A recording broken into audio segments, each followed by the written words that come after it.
2차 세계대전에서 일본이 패망한 원인에는 정치, 사회, 문화, 시대적 배경 등 굉장히 다양하고 복합적인 이유들이 있었겠지만 일본의 무조건 항복에 결정적 역할을 한 원자폭탄과 수많은 일본군의 전투기를 찾아내 미리 대응을 할 수 있었던 레이더의 핵심 기술에는 일본의 기술이 사용되었습니다.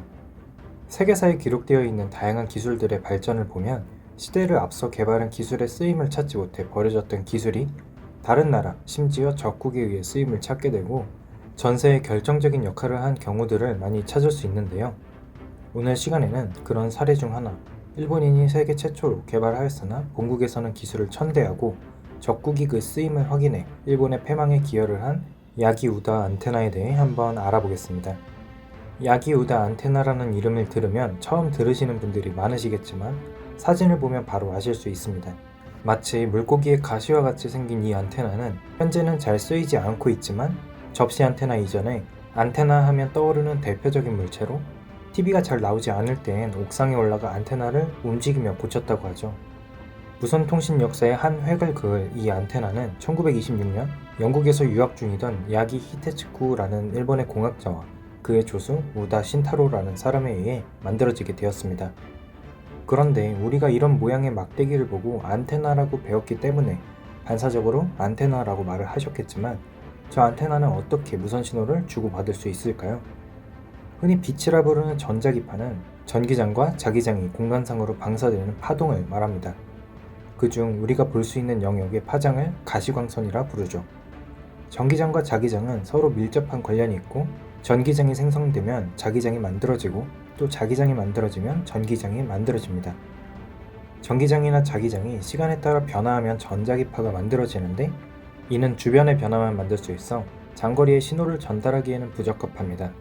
그러나 만약 전하가 가속 운동을 하게 되면 전자기파가 방사되어 멀리 내보낼 수 있습니다.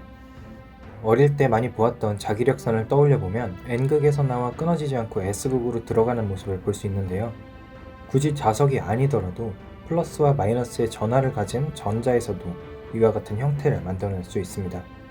이것을 쌍극자라고 하며 앞선 자기장과 비슷한 전자기장이 만들어지게 됩니다. 이 두 전자를 가만히 둔다면 아무런 일이 발생하지 않지만 두 전하를 움직이게 된다면 어떻게 될까요? 전자기장도 전하의 위치가 변함에 따라 같이 변화하겠죠? 그런데 전하가 점점 더 가까워지고 심지어 플러스와 마이너스의 위치가 바뀌게 된다면 어떻게 될까요? 점점 가까워지다 둘의 위치가 바뀌는 순간 전자기장은 떨어져 나가고 공간상으로 방출됩니다. 따라서 전하를 진동시킬 수 있으면 전파를 내보낼 수 있게 되는데 야기우다 안테나는 이런 전하의 진동을 만들어주는 장치입니다. 따로 떨어진 두 개의 막대에 교류 전류를 보내 전파를 방사할 수 있게 된 것이죠. 여기에 반사기와 여러 개의 도파기를 추가해 원하는 방향으로 전파를 쏠 수 있었습니다.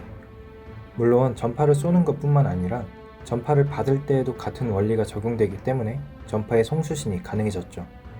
1926년 개발된 이 안테나는 2000년대 초반까지도 흔히 볼 수 있었을 정도로 굉장히 우수한 발명품이었으나 이 발명품을 일본 정부는 거의 버려두다시피 사용을 하지 않았습니다.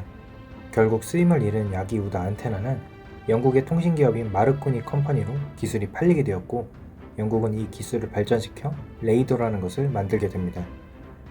레이더의 기본 원리는 전파를 쏘아 물체에 닿게 되면 물체에서 반사되어 나온 빛으로 시간을 계산해 얼마나 멀리 있는지를 알아내는 장치인데요. 처음 쏘았던 빛의 10,000분의 1만 되돌아와도 탐지가 된다고 합니다. 이렇게 개발된 영국의 레이더는 2차 세계대전 당시 영국의 본토 항공전에서 혁혁한 공을 세웠습니다. 도보 해협을 건너 기습 공격을 하려던 독일 공군기를 미리 탐지하고 대응할 수 있었죠. 레이더에 의해 전투기들이 탐지된 것을 깨달은 독일군은 곧바로 대공 레이더 개발에 착수하고 얼마 지나지 않아 뛰어난 수준의 레이더를 개발하였으나 일본은 그러지 않았습니다. 지금까지도 기술의 일본이라 불리며 메이지 유신 이후 굉장한 과학적 발전을 이룬 일본이었지만 2차 세계대전 당시 일본군은 군부의 힘에 의해 레이더의 필요성을 강조하던 과학자들의 의견이 묵살되었고 심지어 일본 내 모든 전파기기의 연구 및 개발이 금지되는 조치까지 내려지게 되었는데요. 다른 이유는 없고 국민들이 외국의 불건전한 내용을 라디오로 청취하는 것을 막기 위함이었다고 합니다.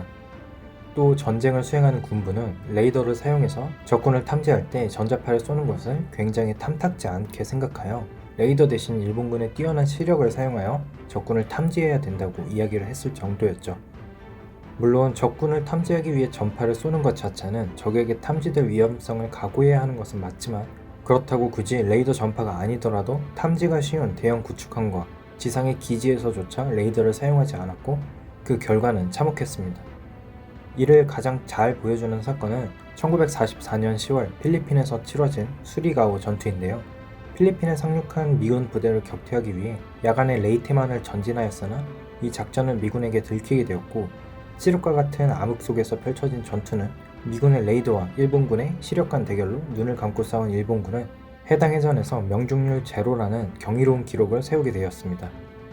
물론 당시 미군의 레이더 또한 현대처럼 우수한 성능을 가진 것이 아니라 0.6%의 명중률을 보였다고는 하지만, 레이더를 통해 보고 싸우는 것과 아무것도 보이지 않는 야간에 인간의 눈을 통해 싸운 것은 천지차이였고, 일본은 단 한 척의 구축함만이 탈출해 나갈 수 있게 되었습니다.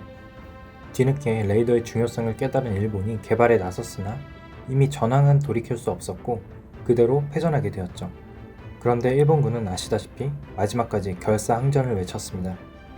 패색이 짙었지만 전투를 마무리 짓기 위해 연합군이 직접 일본 본토로 상륙해야만 했고, 그 과정에서 전쟁은 이기겠지만 엄청난 병력 손실이 예상되어 있어 연합군이 사용했던 무기가 바로 원자폭탄이죠. 일본의 마지막을 보내버린 원자폭탄에도 일본인이 개발했던 야기우다 안테나가 적용되어 있었습니다. 그렇게 일본이 만든 기술에 의해 일본의 제국주의적 야욕은 끝을 내리게 되었죠. 어찌 보면 우리 입장에서 당시 일본군의 선택이 참 다행이라고 느껴지기도 합니다만, 만약 일본이 야기우다 안테나의 가치를 미리 알고 레이더로 만들었다면 전쟁의 결과가 달라졌을지도 모릅니다. 조제프 드 메스트르가 1811년 러시아 헌법 제정에 관한 토론을 하며 쓴 명언이 있습니다. 모든 국민은 그 수준에 맞는 정부를 가진다. 아무리 뛰어난 한두 명의 천재가 있더라도 사회가 받아들일 능력과 준비가 되어 있지 않다면 그 사회는 변하지 않을 것입니다. 시대를 앞선 기술을 받아들일 준비가 되어 있던 영국은 야기우대 안테나로 레이더를 만들었고, 받아들일 준비가 되어 있지 않던 일본은 오히려 기술 개발을 금지했습니다. 그런데 우리나라는 어떨까요? 영국과 같이 새로운 기술이 나왔을 때 받아들일 준비가 되어 있을까요? 아니면 2차 세계대전의 일본처럼 자신의 주장만 옳다고 소모적인 논쟁만 하고 새로운 기술을 받아들이지 않고 있을까요? 역사가 평가해준 오늘날의 모습이 미래의 후대에게 어떻게 비춰질지 궁금합니다. 그럼 오늘 영상은 여기까지입니다. 다음번엔 더욱 흥미로운 소재로 다시 찾아뵙겠습니다. 감사합니다.